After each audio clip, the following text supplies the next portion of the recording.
영광을 위한 기도라는 제목으로 하나님의 말씀을 우리 확인해야 되는데요.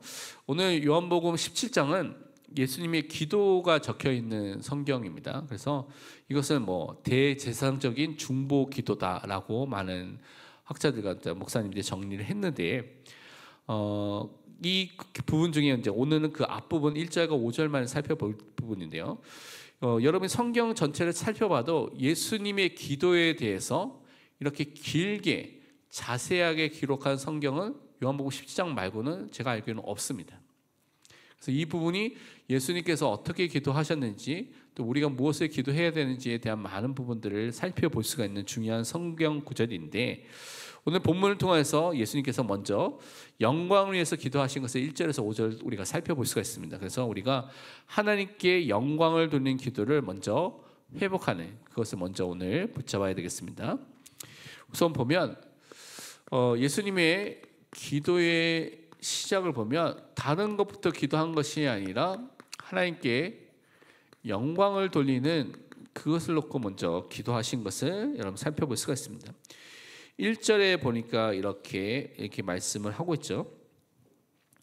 예수께서 이 말씀하시고 눈을 들어 하늘을 우러러 이르시되 아버지여 때가 이르렀사오니 아들을 영화롭게 하사 아들로 아버지를 영화롭게 하게 하옵소서라고 기도를 하신 것을 우리는 살펴볼 수가 있습니다.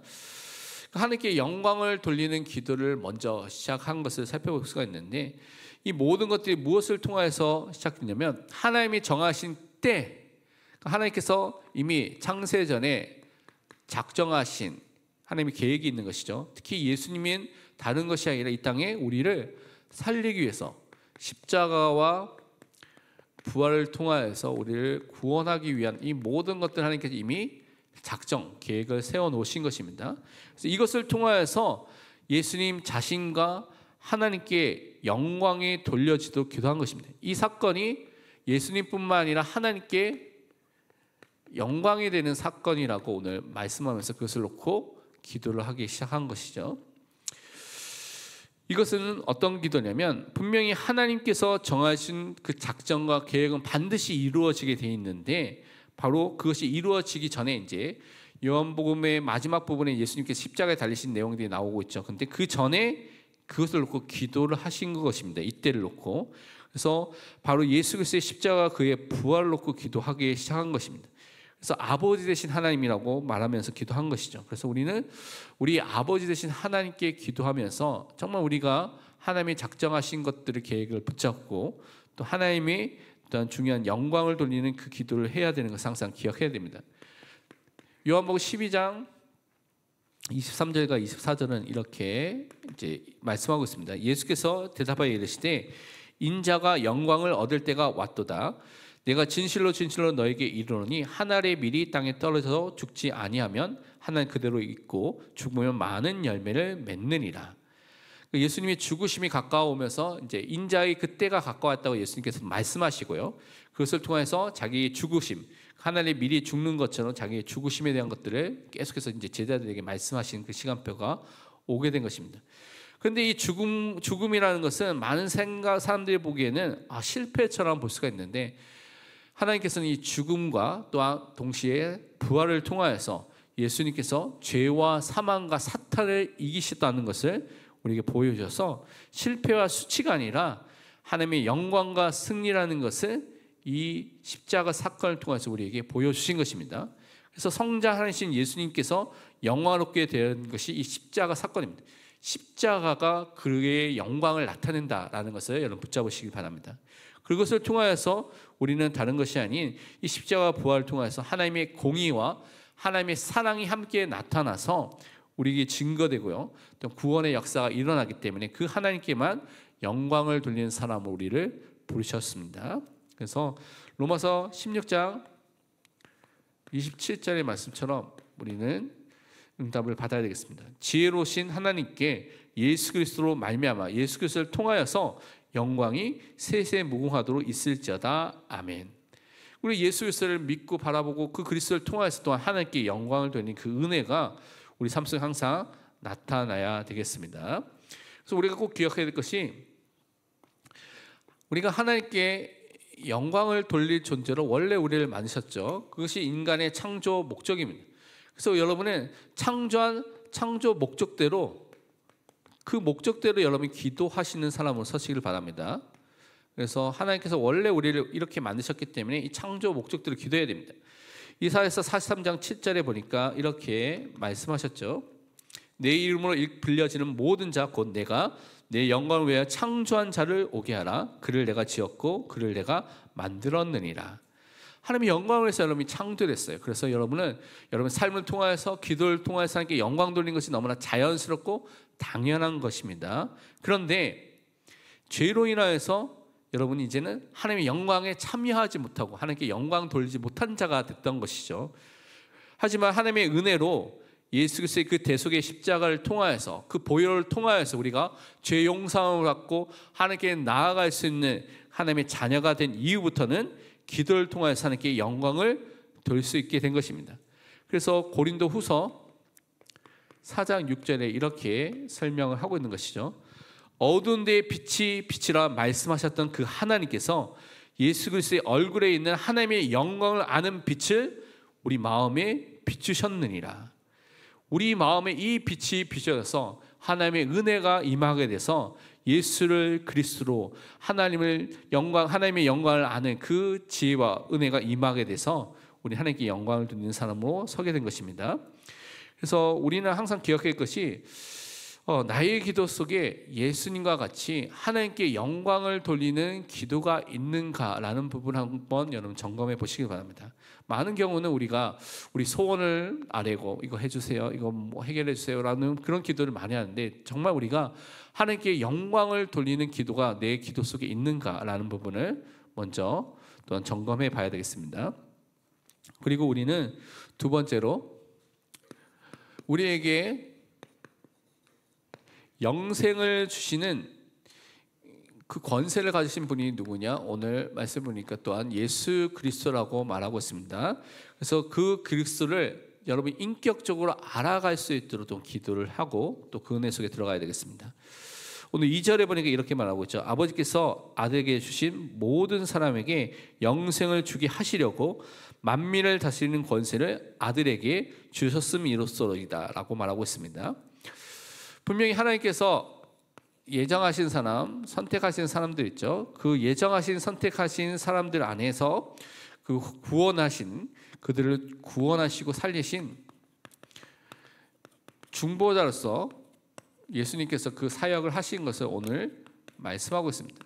그래서 그 사역을 이루신 그리스도를 우리가 믿고 바라보고 있는 것이죠.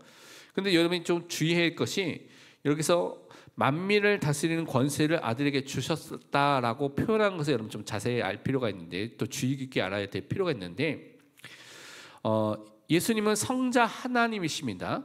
이 부분은 여러분 믿고 있죠. 성자 하나님이시기 때문에 원래 하나님으로서 권세를 이미 다 갖고 계십니다. 그럼 이 표현이 뭘까요? 이 표현은 지금 다른 것이 아니라 중보자로서, 중보자 그리스도의 일을 하시는 것에 대해서 우리를 구원하기 위해서 만물을 다스리는 그 권세를 성부 하나님부터 받았다는, 중보자로서의 권세를 받은 것을 설명하고 있는 것입니다. 그래서 우리가 잘 아는 마태복음 28장 18절도 그 말씀을 하고 있는 것이죠. 예수께서 나와 말씀하여 이르시되 하늘과 땅의 모든 권세를 내게 주셨으니 라고 말하는 것도 그런 것입니다. 원래 삼위일체 하나님이기 때문에 그 하나님으로서의 모든 권능과 능력과 모든 것을 갖고 계신 분인데, 이 중보자로서의 그 사역에 합당한 권세를 성부 하나님부터 받은 것을 말하고 있는 것입니다. 하나님께서 예수 그리스도 안에서 우리를 예정하시고 선택하셔서 사람들에게 영생을 주시도록 하시는 이 일을 예수님께서 다 이루셨던 것이죠. 그래서 구원은 절대적인 하나님의 작정, 하나님의 계획, 예정 안에서 이루어지는 것을 우리는 믿고 있습니다. 그래서 우리는 에베소 1장 4절과 5절 말씀을 믿고 있는 것이죠. 곧 창세전에 그리스도 안에서 우리를 택하사 우리로 사랑 안에서 그 앞에 거룩하고 흠이 없게 하시려고 그 기쁘신 뜻대로 우리를 예정하사 예수 그리스도로 말미암아 자기의 아들들이 되게 하셨으니, 우리에게 영생과 구원을 허락해 주셨습니다. 그런데 그것이 창세전에 이미 예정하시고 선택하신 사람들을 그리스도 안에서 택하시고 그리스도 안에서 하나님의 자녀로 삼아주신 그 은혜가 임하게 된 것이죠.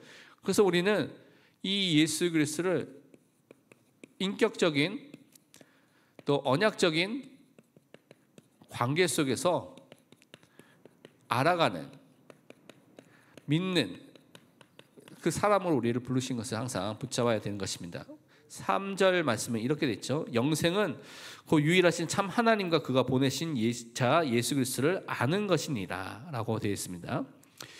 이제 성경에서 안다라는 동사가 여러 동사가 있지만 헬라어의 기노스코와 히브리어의 야다라는 이 두 동사는 단순히 그 어떤 지적인 지성으로서의 그런 아는 동절의 그런 의미를 담고 있는 것이 아니라 인격적인 관계, 언약적인 관계를 통하여서 경험적으로 아는 것을 말합니다. 그래서 이것은 뭐와 연결되냐면 살아있는 믿음, 죽어있는 믿음이 아니라 지정의 모든 것과 연결되어 있는 살아있는 믿음을 갖고 있는 그 관계를 말할 때 안다라는 단어를 쓰고 있는 것입니다. 그래서 여기서 영생은 그 유일하신 참 하나님과 그가 보내신 자 예수 그리스도를 안다는 것은 머리로 그냥 동의하는 그런 정도의 아는 것이 아니라 그것이 아니라 그분을 내가 알고 그분과 교제하고 그분의 인도함을 받고 그분을 통하여서 모든 영적인 생명과 모든 것을 공급받는 관계입니다 라는 것을 말하는 것이 이 안다라는 관계를 말하는 것이죠.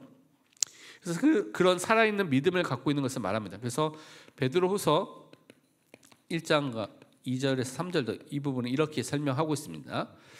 하나님과 우리 주 예수를 알므로, 여기 안다는 것이 나와 있죠. 은혜와 평강이 너희에게 더욱 많을지어다. 그의 신기한 능력으로 생명과 경건에 속한 모든 것을 우리에게 주셨으니 이는 자기의 영광과 덕으로서 우리를 부르신 이를 알므로, 여기 또 안다고 있죠. 말미암았느니라. 그 하나님 그리스도를 아는 그분의 언약적인 관계와 또 그것을 통하여서 인격적인 관계와 경험과 교제와 사귐을 통하여서 그분을 믿고 아는 그 사람이 됐을 때 그 사람이 구원받은 참된 믿음을 가진 사람이 되는 것이죠. 그래서 우리는 오직 중보자이신 예수 그리스도를 통하여서만 하나님을 알게 되는 은혜가 임하게 된다는 것을 여러분 믿으시기 바랍니다. 그래서 하나님을 아는 지식과 그리스도를 아는 지식은 분리되는 것이 아니라 함께 동일한 것인 것을 우리는 항상 기억해야 됩니다. 그러면서 우리는 세 번째로 예수 그리스도가 가지신 영광에 대한 부분을 우리는 마지막으로 또 살펴볼 수가 있어야 되겠습니다. 첫 번째 보니까 오늘 4절에 이렇게 말하고 있습니다. 아버지께서 내게 하라고 주신 일을 내가 이루어 아버지를 이 세상에서 영화롭게 하였사오니 라고 되어 있습니다. 예수님은 자기 하라고 하신 사역이 있죠. 그것이 아까 처음에도 살펴본 것처럼 십자가 사역입니다. 그 십자가 사역을 다 이루신 것을 통해서 뭐합니까? 하나님께 영광을 돌리는 그것을 하고 있다고 오늘 말씀을 하고 있는 것이죠. 이 기도는 이제 예수님이 십자가 지시기 전에 요한복음 17장을 기도하겠죠. 왜냐하면 그 다음에 예수님 십자가 사건이 19장에 잘 아는 말씀과 나와 있죠. 그런데 예수님께서 하나님께서 자기에게 주신 일, 또 하라고 하신 일을 이미 이루어, 한글에는 이제 이미 이루어라고 되어 있지만 원어와 영어로 보면 이것이 과거형으로 이루어졌다라는 형태로 설명이 되어 있습니다. 그래서 하나님의 뜻과 계획이 분명하고 확실하고 예수님께서는 이제 십자가에 죽기까지 순종하시기로 또 하심으로써 이 미래에 있어야 될 이 십자가 사건이 성취된 것으로 또 신적인 확신으로서 우리에게 말씀해 주고 계신 것입니다. 그래서 우리가 잘 아는 요한복음 19장 30절에 예수님께서 십자가에서 뭐라고 말씀하셨습니까? 예수께서 신포도주를 받으신 후에 이미 이르시되 다 이루었다 하시고 머리를 숙이니 영원히 떠나가시니라. 십자가에 죽으시면서 그의 또한 십자가에서 위에서 말씀하기를 다 이루었다라고 말씀해 주셨습니다. 이것도 과거형으로 말씀하신 것이죠. 다 성취됐다. 그리스도 십자가를 통하여서 그것이 확실하게 우리에게 이루어진 것을 말씀해 주신 것입니다. 그래서 우리는 이것을 통해서 하나님의 영광을 받으신 것을 우리는 붙잡는 것이고요. 그러면서 우리는 두 번째로 예수님께서 성자 하나님이시기 때문에 그 하나님으로서 가지신 영광이 있다는 사실을 또한 우리는 기억을 해야 됩니다. 오늘 5절 보니까 아버지의 창세전에 내가 아버지와 함께 가졌던 영화로서 지금도 아버지와 함께 나를 영화롭게 하옵소서라고 기도하고 있습니다. 예수님은 시간과 공간, 이 세상이 창조되기 전부터 원래 계셨던 성자 하나님이십니다. 성삼위일체 하나님 중 또 성자 하나님이시죠. 그래서 이 구절을 통해서 우리가 확인해 볼 수 있는 5절을 통해서 확인해 볼 것이 창세전에 내가 아버지와 함께 있었다는 것을 맞았죠. 그래서 이미 예수님은 완전한 신성을 가지신 하나님에서 성자 하나님으로 계셨고 선제성이라고 말하죠. 영원 전부터 영원까지 먼저 계셨던 원래 존재하셨던 분이라는 것을 설명하고 있습니다. 그래서 예수님께서 이 땅에 오셔가지고 그리스도가 되셨기 때문에 영광을 받거나 영광을 갖고 있는 것이 아니라 원래 성삼위일체 하나님이기 때문에 태어나실 때부터 뭡니까? 은혜와 진리가 충만하고 하나님의 영광을 가지신 분으로서 이 땅에 오신 분이 누굽니까? 바로 예수님입니다. 원래 가지신 하나님의 영광을 가지신 분이죠.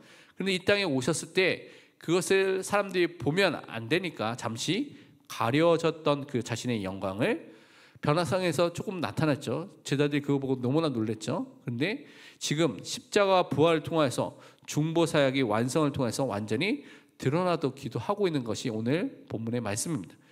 그래서 우리는 예수님께서 성자 하나님이라는 사실을 항상 믿고 붙잡아야 됩니다. 요한복음 1장 1절에서 2절 그 부분 설명하고 있죠. 태초에 말씀이 계시냐 이 말씀이 하나님과 함께 계셨으니 이 말씀은 곧 하나님이시니라. 그가 태초에 하나님과 함께 계셨고 태초에 말씀이 계시니라 라고 말하고 있죠.